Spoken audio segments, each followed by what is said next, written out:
அப்படின்னு சொன்னா தியாகம், அன்பு, புரிந்து கொள்ளுதல், இது எல்லாத்தையும் go there and do. Okay.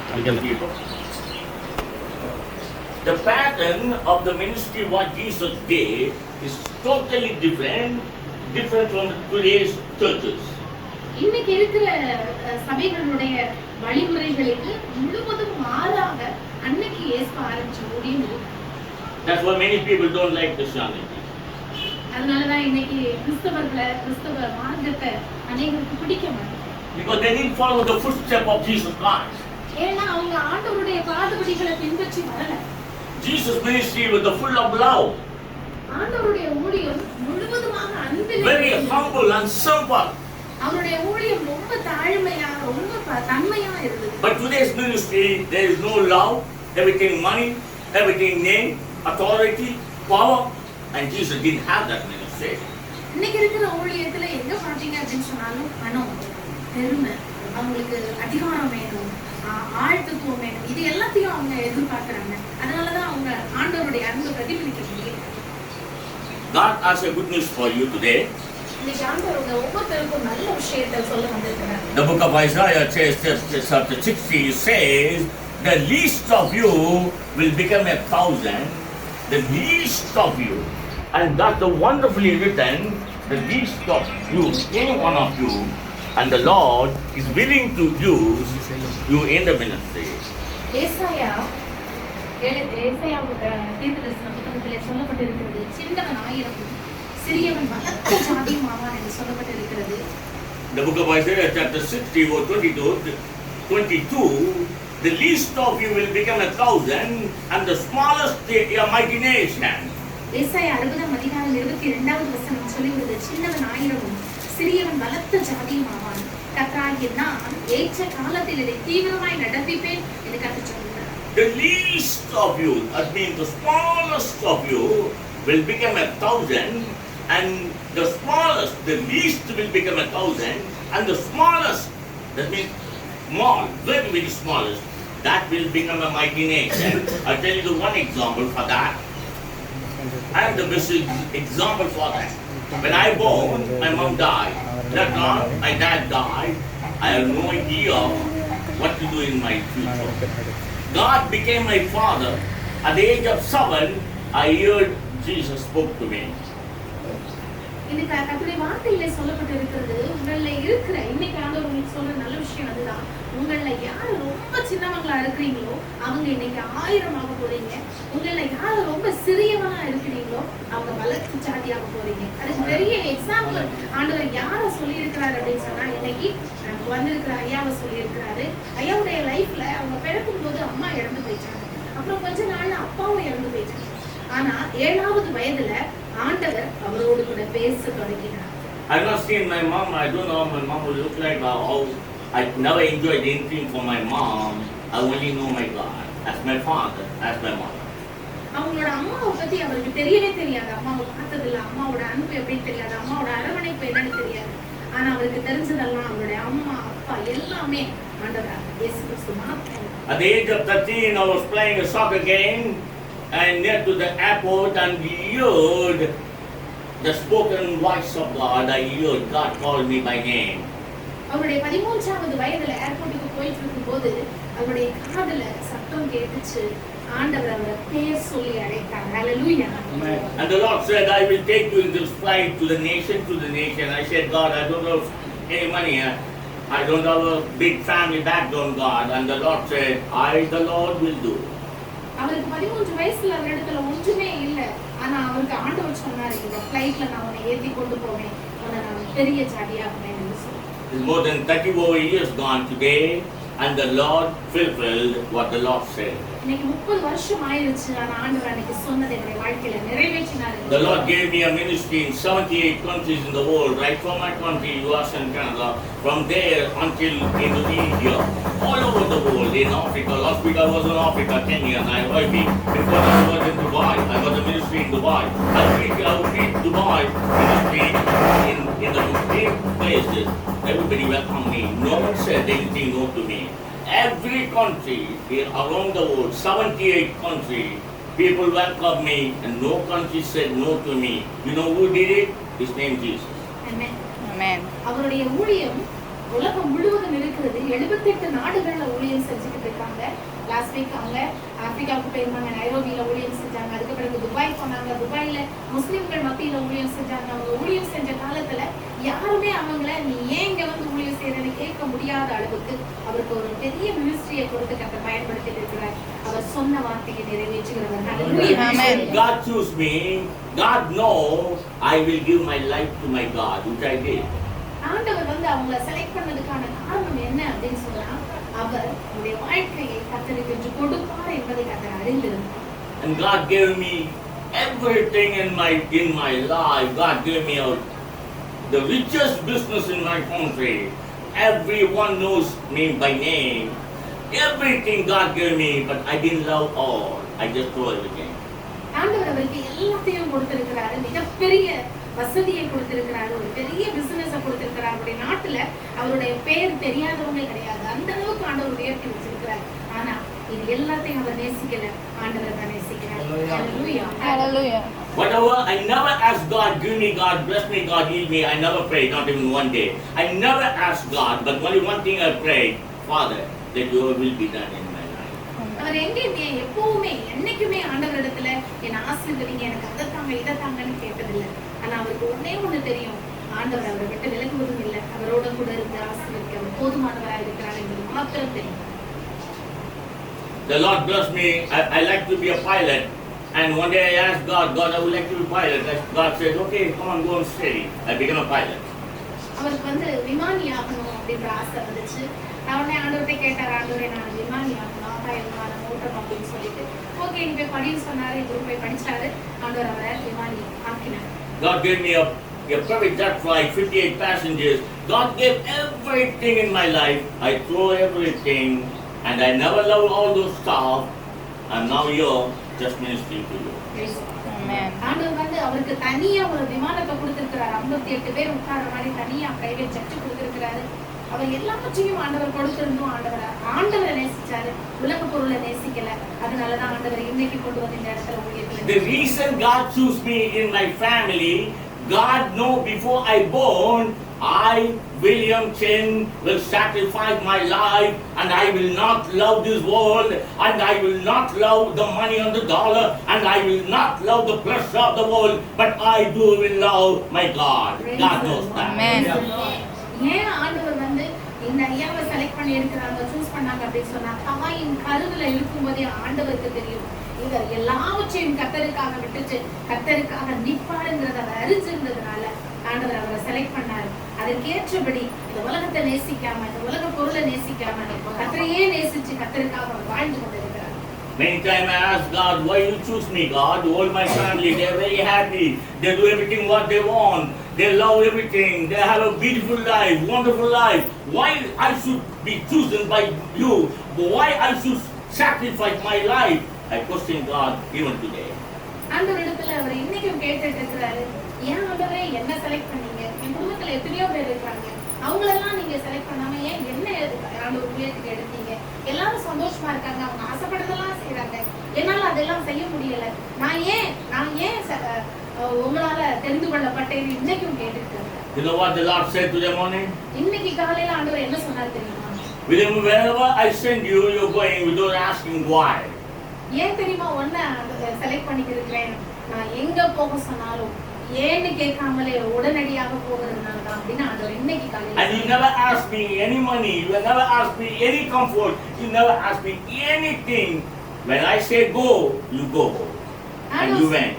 ஆண்டவர் சொல்றாரு, நீ என்கிட்ட எதுவுமே கேட்கல, எனக்கு பணம் தாங்க, எனக்கு அதை தாங்க இதை தாங்க, நீ எதுவுமே கேட்கல, எங்க போக சொன்னாலும் உடனே ஓகேன்னு சொல்லிட்டு போறதுனாலதான் ஒன்னு நான் க்ளோஸ் பண்ணிருக்கேன் அப்படின்னு ஆண்டவர் சொல்றேன். I was in the federal court in my country more than 3 times. 7 judges judged on me because I preached the gospel, and thousands of the people, more than 78 countries received Jesus Christ. Many Islamic brothers and sisters received Jesus Christ. I had a court case on me more than 5 years. 7 judges inquired on in my country on me. ஊழியத்தை செஞ்சதுக்காக, சுவிசேஷத்தை பிரசங்கித்ததுக்காக 78 நாடுகள்ல சுற்றி முக்கியமா இஸ்லாமியர்களுக்கு பிரசங்கிக்கிறதுனால பல முறை கோர்ட்ல அவருக்கு போக வேண்டியிருக்குது. 7 ஜட்ஜ் அவங்கள நியாயம் விசாரிச்சாங்க. அவர் மேல கேஸே இருக்கு, ஊழியம் செஞ்சாரு அப்படிங்கிறதுக்காக. All the judges, I never hired any attorney. I went myself.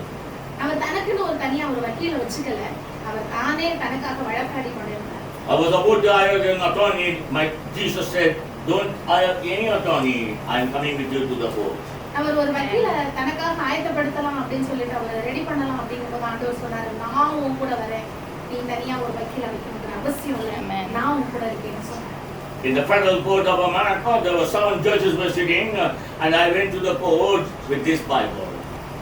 அவங்க 7 நீதிபதிகள் உட்கார்ந்திருந்து இவருக்காக இவரை கொஸ்டின் கேட்கிற நிலைமையில இருக்கும் பொழுதும் இவர் வேற யாரையும் வக்கீல ஆயத்தப்படுத்தாம வேதத்தை மாத்திரம் கையில் எடுத்துக்கொண்டாங்க சென்றார். I was not able to fight more than 3 years. They said you should not fight until the court cleared the case.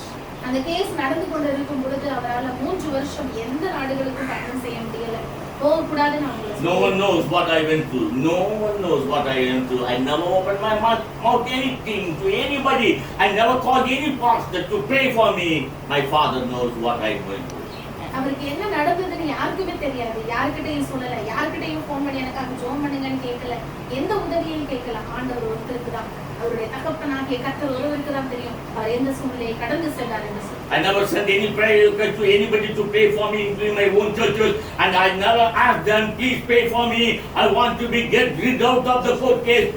Please pray for me. I never said that. You know why? I became a Christian to die, not to live. Amen. Amen. அவர் ஒருத்தர்கிட்டையும் கூட எனக்காக ஜெபம் பண்ணுங்க நான் ஆசீர்வதிக்கப்படணும், இந்த கேஸ்ல இருந்து நான் விடுபடணும், எனக்காக ஜெபம் பண்ணுங்கன்னு கேட்கவே இல்லை.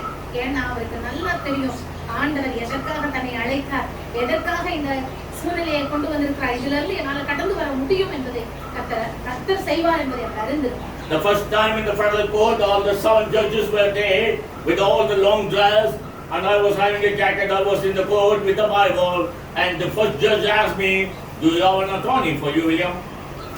அவர் 7 ஜட்ஜ் அவங்களுக்கு முன்னாடி உட்கார்ந்து இருந்தாங்க. அப்ப அவர் அங்க போய் கோட்டை போட்டுட்டு பைபிளை கையில் வச்சுட்டு நினைக்கும் போது முதல் நீதிபதி கேட்டாரு, உனக்காக யாராவது நீ வக்கீல ஆயத்தப்படுத்திருக்கிறியா? I said, "Yes, my honor, I have an attorney," I said. அவர் சொன்னாரு, ஆமா நீதிபதி, நான் எனக்காக ஒரு வக்கீல ஆயத்தப்படுத்தி இருக்கேன் அப்படின்னு சொன்னாரு. Everybody looked at each other. Where is your attorney? No one is here. எல்லாரும் சுத்தி முத்தி பார்த்தாங்க, எங்க நீங்க அரேஞ்ச் பண்ண வக்கீல் எங்க அப்படின்னு சொல்லிட்டு கேட்டாங்க. You can't see my honor. I can see his name Jesus, I said. அவர் சொன்னாரு, மதிப்புக்குரிய நீதிபதி அவர்களே, உங்களால அவரை பார்க்க முடியாது, என்னால மாத்திரம் தான் பார்க்க முடியும், ஆண்டவராக இயேசு கிறிஸ்து எனக்காக வந்திருக்கார். And the second judge said, "I warn you, should not speak about God. This is the court, American court. You can't speak about God. Shut your mouth," he said. இரண்டாவது நீதிபதி சொன்னாரு, நான் உன்னை எச்சரிக்கிறேன், நீ ஆண்டவரை பத்தி இங்க பேசக்கூடாது, வாயை மூடிக்கணும், நான் உன்னை எச்சரிக்கிறேன் அப்படின்னு சொல்லிட்டு சொன்னாரு. I took my currency, US dollar currency. I said, "My honor, do you believe our currency?" He said, "Yes, of course." I turned the currency.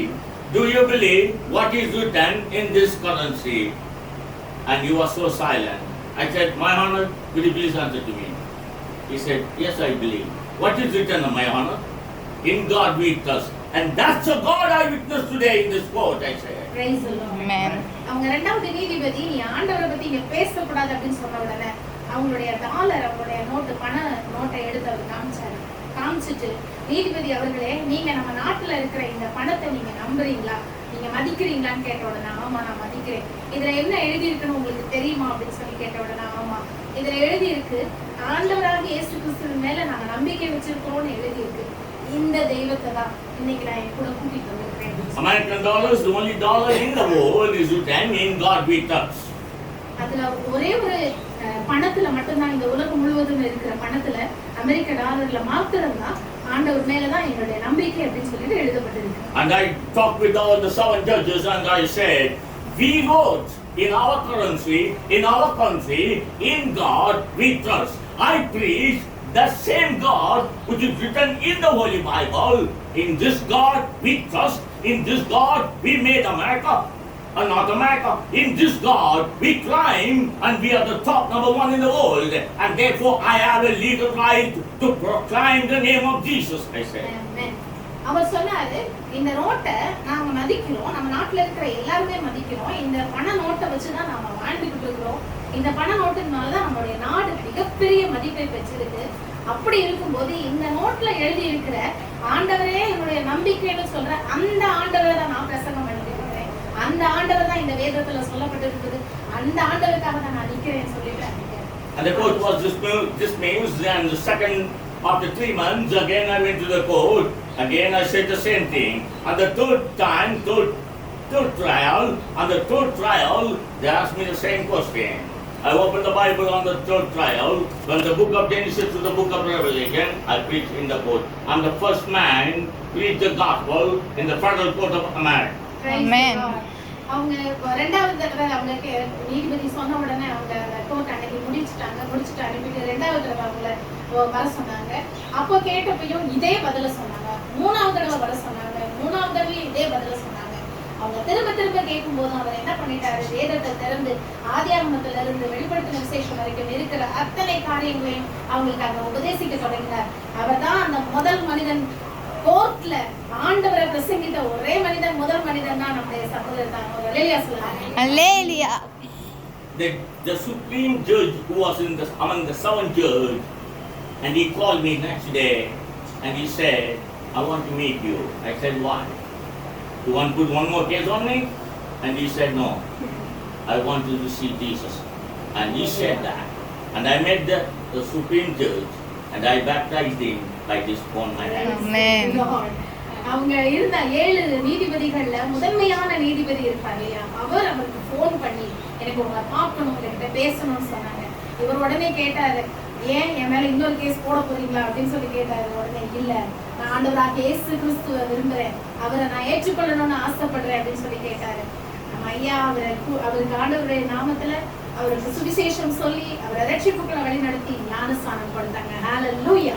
I came to know a missionary from Australia, a friend of mine, and he was doing a ministry in India, not India, many years back, and somebody caught him, and the whole family called me, the whole Australian churches called me, Assembly of God Church, many churches called me, asked me to pray for that guy.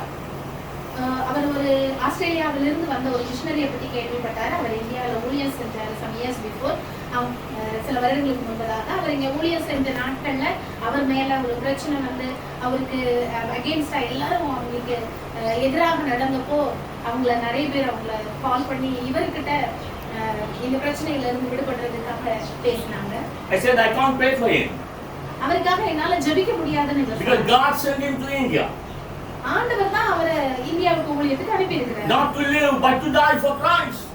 வாழ்றதுக்காக இல்ல, சாகுறதுக்காக, ஆண்டவருக்காக சாகுறதுக்காக இந்தியாவுக்கு அனுப்பி இருக்கிறார். But you church people asking me to stop that. How can I do what God wants to do against what God wants to do? ஆண்டவர் வந்து அவரை சாகுறதுக்காக இந்தியாவுக்கு அனுப்பி இருக்கிறாரு. அத நான் வந்து நீங்க செய்யாதீங்கன்னு எப்படி நான் பண்றது? நான் அதுக்காக எப்படி நான் ஜெபிக்கிறது? ஆண்டவருடைய வார்த்தையை மீறி என்னால ஒண்ணும் செய்ய முடியாதுன்னு நான் சொல்லிட்டேன். But I did pray, Father, let your will be done. Let him shed the blood in India.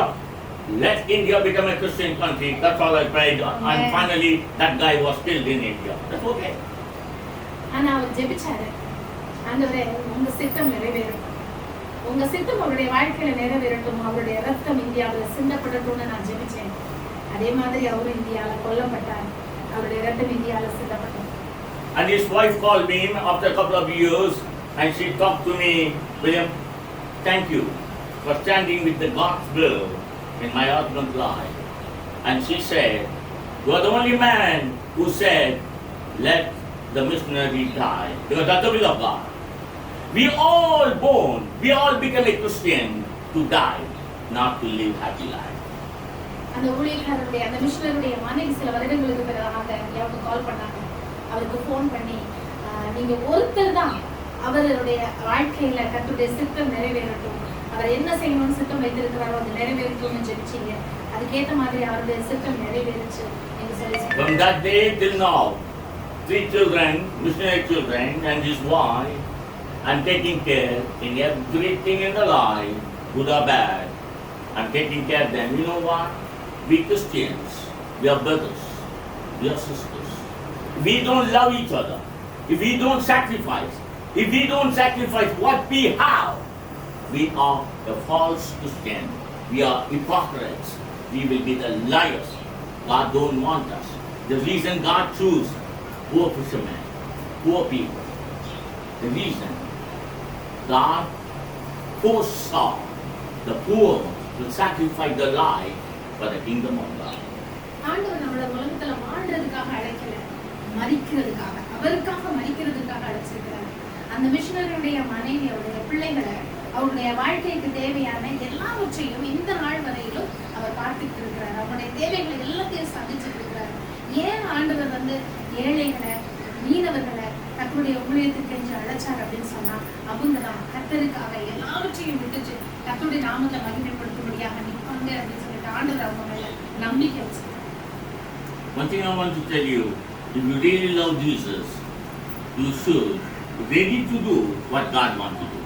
நீங்க நிஜமாவே ஆண்டவரை நேசிக்கிறீங்க அப்படின்னு சொன்னா, ஆண்டவர் உங்களை என்ன செய்யணும்னு நினைக்கிறாரோ, என்ன செய்ய வைக்க விரும்புகிறாரோ அதை செய்யறதுக்கு நீங்க இன்னைக்கு ஆயத்தமா இருக்கணும். In this world, the life is very short. இந்த உலகத்துல நம்முடைய வாழ்க்கை ரொம்ப குறுகியது.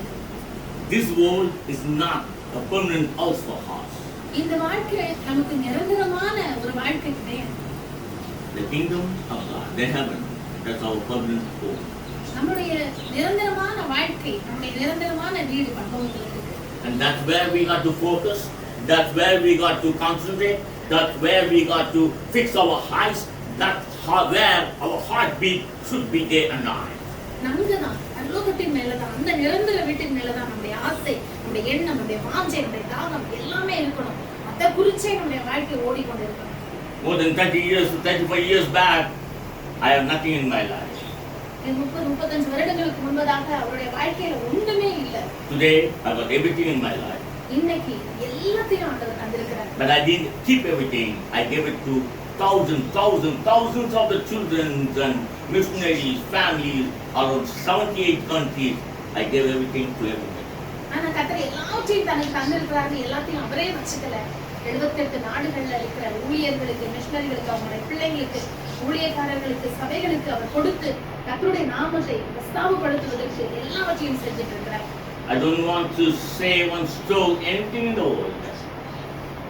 I don't want to save and store anything in the world. எதையுமே இந்த உலகத்துல எதையுமே நான் சேர்த்து வைக்க விரும்பல அப்படின்னு சொல்லிட்டேன். I would like to save and store in my God's kingdom. ஆண்டவர் பரலோக ராஜ்யத்துல அவர் என்னெல்லாம் அவருக்கு கிடைக்குதோ அது எல்லாத்தையும் சேர்த்து வைக்கணும். That's the place where I'm going to live forever. அங்கதான் நாம போய் பரலோக ராஜ்யத்துல நிரந்தரமா வாழ போகிறோம். Today Christians, they don't believe the heaven. Honestly, they didn't believe. இன்னைக்கு கிறிஸ்தவர்களுக்கு பரலோக ராஜ்யத்தை பத்தின நம்பிக்கை இல்ல. They believe in the life here. இந்த உலக வாழ்க்கை மேலதான் அவங்களுக்கு ஒரு நம்பிக்கையே இருக்கு. They come to church to live here. அவங்க சபைக்கு வர்றதே, ஆலயத்துக்கு வர்றதே இந்த உலகத்துல And வாழ. they pray and try and fast and just to have a good life on the dirty world. ஆண்டவரிடத்துல அவங்க ஜெபிக்கிறது, உபவாசிக்கிறது, கேட்கிறது எல்லாமே இந்த உலகத்துல நான் சந்தோஷமா ஆசீர்வாதமா வாழணுங்கிறதுக்காக. If you have that mindset of how can God can use you, God can choose you. அப்படிப்பட்ட ஒரு மன நிலைமையில நீங்க இருப்பீங்க அப்படின்னு சொன்னா ஆண்டவரால எப்படி உங்களை நேசிக்க முடியும், ஆண்டவரால எப்படி உங்களை பயன்படுத்த முடியும்? The reason God chose the fishermen, the reason God chose the poor people, they are sacrificed. They're ready to sacrifice their life for God. ஆண்டவர் மீனவர்களை, ஏழைகளை செலக்ட் பண்ணதுக்கான காரணமே அவங்க தன்னுடைய வாழ்க்கையை கர்த்தருக்காக கொடுப்பாங்க அப்படின்னு. கர்த்தருக்காக வாழணும்னா நம்முடைய வாழ்க்கையை கர்த்தருக்கு தியாகமா கொடுக்கிறதுக்கு நம்ம ஆயத்தப்படணும். If you want gospel to spread in India, இந்த இந்திய தேசத்துல சுவிசேஷம் பரவணும்னு நீங்க ஆசைப்பட்டீங்க அப்படின்னு சொன்னா it is in your hand, not in God's hand. அது உங்க கையில தான் இருக்கு, ஆண்டவர் கையில இல்ல. I tell you one last thing, why India still not Christian country? I tell you a secret. நான் உங்களுக்கு ஒரு கடைசியா ஒரு விஷயத்தை சொல்ல விரும்புறேன், ஒரு ரகசியத்தை சொல்றேன். ஏன் இந்தியா இன்னும் கிறிஸ்தவ நாடா மாறல தெரியுமா? Preachers, ministers, evangelists, bishops, these are the people who reason why gospel not able to spread in their country. You know why? They keep everything and they will never ever give it to God. And that's the reason. If they could give everything what they have to speak the gospel, India will become a Christian within 12 months' time. Praise the Lord. இந்தியாவுல இருக்கிற மிகப்பெரிய போதகர்கள், பெரிய பெரிய ஊழியர்கள், சுவிசேஷ ஊழியர் செய்யறவங்க, நிறைய வச்சிருக்கிறவங்க, அவங்க எல்லாத்தையும் ஆண்டவருக்காக கொடுக்கறதுக்காக அவங்க முன்னாடி வரவே இல்லை. எல்லாத்தையும் தனக்குன்னு வச்சுக்கணும்னு ஆசைப்படுறாங்க. அவனுடைய ஊழியத்தை செய்யறதுக்காக அவங்க என்னைக்கு கொடுக்க ஆரம்பிக்கிறாங்களோ அன்னையில இருந்து 12 மாசத்துக்குள்ள India Fisherman gave his life, Peter gave silver and gold. I don't have what I have, I give. I am a fisherman, I am a Peter, I am Jesus. He gave Jesus to the crippled man. 120 people, the first congregation become 3,000, and 3,000 become a 6,000, and 6,000 become a 8,000 because of one fisherman sacrificed the life. In your country, you don't need American dollar. You need your preachers, your evangelists, your pope, your bishop in this country should sacrifice their lives.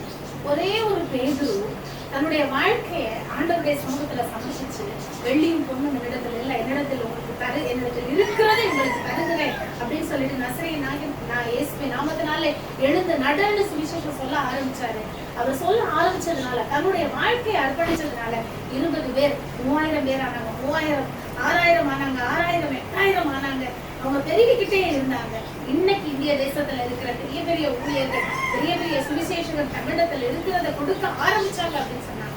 வெகு சீக்கிரத்துல நம்முடைய இந்திய நாடு ஆண்டவருடைய நாடாக மாறிடுது. Somebody told me, Pastor William would like to put a big banners and everything to preach the gospel. I told him, I'm not going to come to your church. Goodbye to you. யாராவது ஒருத்தர் ஒரு பெரிய நம்ம பெரிய poster போடுவோம், பெரிய banner வைப்போம், நீங்க வரீங்க அப்படின்னு சொல்லிட்டு அப்படின்னு ஏதாவது அவருடைய பிரசங்கத்திற்காக வைக்கிறேன்னு ஆசைப்பட்டாங்க அப்படின்னு சொன்னா இங்க சொல்லிடுவாரு, நான் உங்க சபைக்கு நான் வரல அப்படின்னு சொல்லி. And I said, no, I'm not coming to a church. I'm not coming to do the ministry because you are the reason why I don't want to come. ஏன் உங்க இடத்துல நான் ஊழியம் செய்ய விரும்பல அப்படின்னு சொன்னா நீங்க தான் அதுக்கு காரணம். பேனர் வைக்கிறீங்கல்ல அதனால. There's only one good man in the world, his name Jesus. ஒரே ஒரு மனிதன் நல்லவர் அப்படின்னு சொன்னா அது இயேசு மட்டும். There is no good pastor, there is no good William, there is no good man, there is no good woman in the world. We are all sinners. இந்த உலகத்துல ஒருத்தர் கூட நல்லவங்க இல்ல. கர்த்தரோட வார்த்தை அப்படிதான் சொல்லுது. ஒரு நல்ல மனுஷனும் இல்ல, ஒரு நல்ல ஊழியக்காரங்களும் அவரை மாதிரி கூட நல்லவங்க யாருமே இல்ல, ஒரு நல்ல பெண் இல்ல, ஒரு நல்ல மனுஷன் இல்ல. ஆண்டவராகிய இயேசு கிறிஸ்து மட்டும் தான் இந்த உலகத்துல. Apostle Paul said, he himself said that he is not a good guy. அப்போஸ்தலனாகிய பவுல் சொல்றாரு, நானே நல்லவன் இல்ல அப்படின்னு அவரும் சொல்றாரு. And he said, except Jesus, there is nothing good.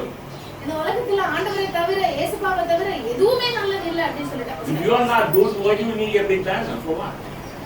நாம நல்லவங்க இல்லன்னு நமக்கு தெரியும் பொழுது நமக்கு எதுக்கு ஒரு பெரிய banner? Ministry is for Christ. Ministry is not for our belly. Ministry is not for our name. Ministry is not for us. We are a servant. Ministry is for Jesus Christ. ஊழியம் கர்த்தருக்காக, நம்முடைய பேருக்காக, நம்முடைய வயிற்றுக்காக, நம்முடைய வயிற்று பிழைப்புக்காக, நம்முடைய அந்தஸ்துக்காக, நமக்காக இல்ல ஊழியம். ஊழியம் கர்த்தருக்காக, கர்த்தருடைய நாமத்தை மகிமைப்படுத்துவதற்காக. God wants one person in this group, one person in this group to give life today. Father, I would like to become like Peter. I would like to become like Mother Mary. I would like to become like Mary Magdalene. I would like to become a fisherman. Lord, I would like to become one of your servants to sacrifice my life. Use me, Lord, when you give your life today, when you start to pray today, and then the Lord will fulfill the book of Isaiah chapter 60 verse 22. And that word will fulfill not by just climbing, not by just fasting, not by just crying, but practicing the word of God. இன்னைக்கு என்னை கேட்டுக்கொண்டிருக்கிற தேவ ஜனமே, உங்கள ஒருத்தரை ஆண்டவர் விரும்புகிறார். அவருடைய ஊழியத்தை செய்கிறதுக்காக, அவருடைய ஊழியத்தை அர்ப்பணிச்சு செய்கிறதுக்காக, ஒரு பேதுருவை போல, ஒரு மகதலேனா மரியாளை போல, ஒரு மதர் மேரியை போல, கன்னி மரியாளை போல உங்களுடைய வாழ்க்கையை கர்த்தருக்காக இன்னைக்கு அர்ப்பணிக்கணும்னு ஆசைப்படுறார். அதோடைய ஊழியத்தை செய்கிறதுக்காக, அவருடைய சுவிசேஷத்தை பிரஸ்தாபப்படுத்துகிறதுக்காக, இந்திய தேசத்தை கர்த்தருக்காக மாற்றுவதற்காக அவருடைய வாழ்க்கையை அர்ப்பணிக்கணும்னு இன்னைக்கு அவர் ஆசைப்படுறார். நீங்க இன்னைக்கு கர்த்தரிடத்துல உங்களை ஒப்பு கொடுத்தீங்க அப்படின்னு சொன்னார், ஆண்டவருக்காக உங்களுடைய வாழ்க்கையை சமர்ப்பிச்சீங்க அப்படின்னு சொன்னார். ஏசாயா 60வது அதிகாரம் 22வது வசனத்துல சொல்லி இருக்கிற சின்னவன் இன்னைக்கு 1000 சிறியவன் பலத்த ஜாதி வாவான்ங்கிற வசனம் இந்த நாள்ல நிறைவேறும் என்று கர்த்தர் இந்த நாள்ல உங்களுக்கு உணர்த்துகிறார். I would like to pray for you. ஜெபிக்கிறேன். I won't pray like you guys pray, bless me God, heal me God, give me God. I will never pray in my life.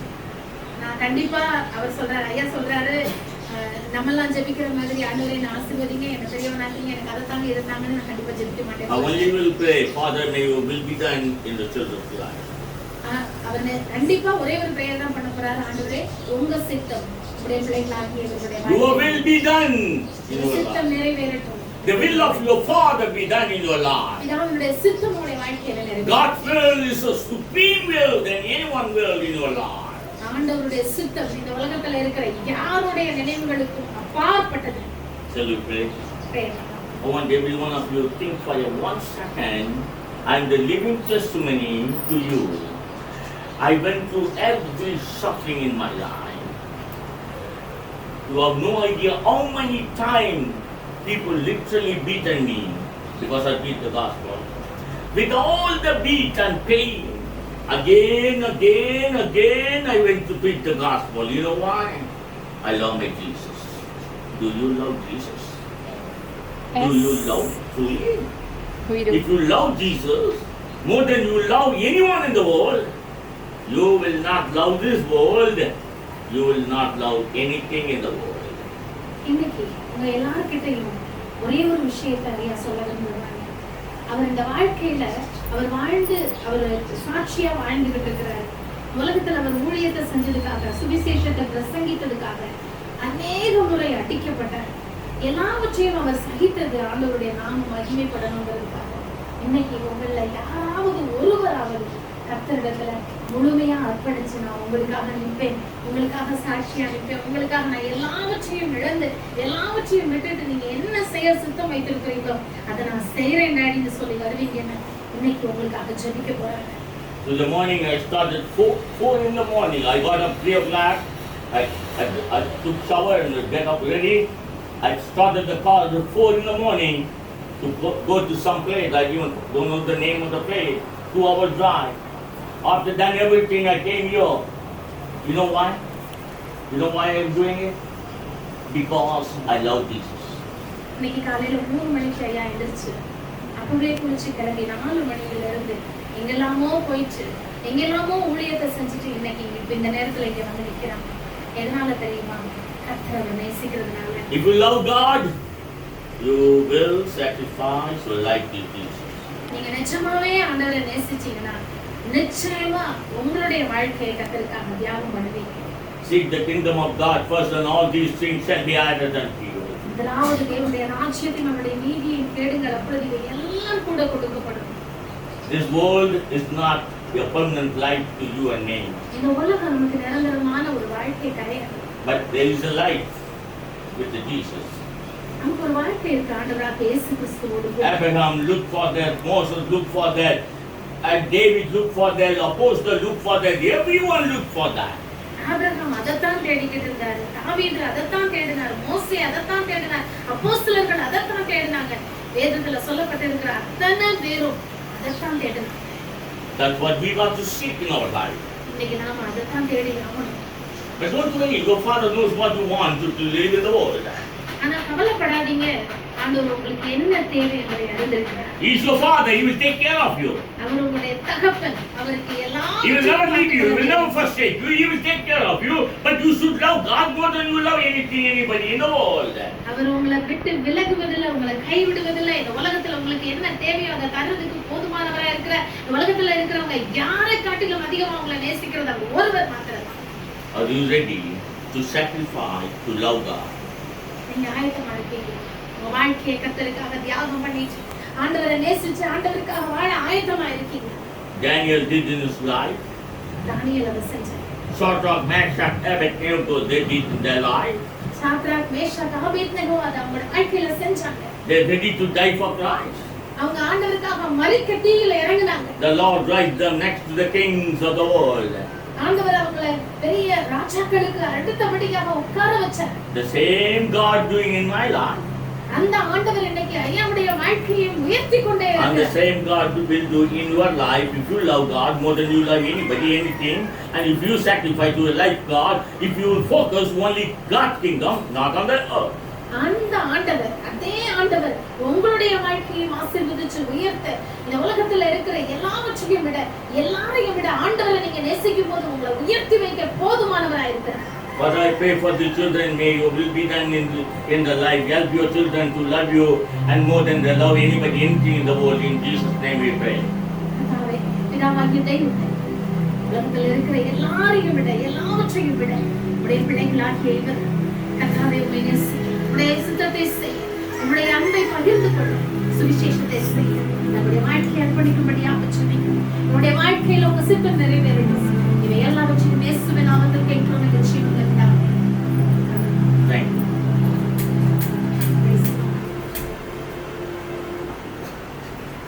Thank you so much, Pastor. Yes, sir. Praise the Lord. Hallelujah. Speak முடிச்சதா? Father, you are my Father. Jesus, you are my Savior. Holy Spirit, you are my comforter. Have my soul. No